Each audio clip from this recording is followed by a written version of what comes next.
posisyon mo sa ginagawa mo ngayon diyan?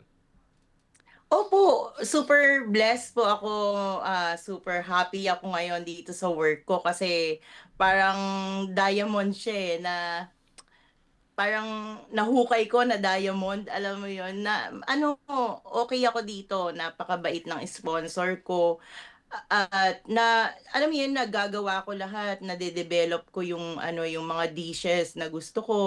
Kasi hindi nila ako pinapakialaman when it comes to kitchen.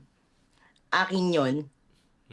Wala Hmm, silang demand, wala silang, alam mo yon, wala silang budget, walang problema. So, nabibili ko lahat ng mga ingredients, galing. ng lahat ng gusto kong iluto na iluluto ko.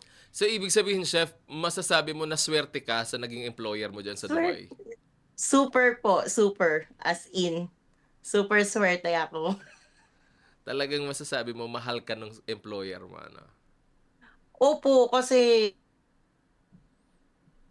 namin ngayon, prinamis nila sa akin, worst case scenario, Hmm, chef, we will bring you kahit saan kami magpunta. So, naka-ready naman po sila na ano, bitbitin ako. galing So, naman, panatag yung loob oh. ko.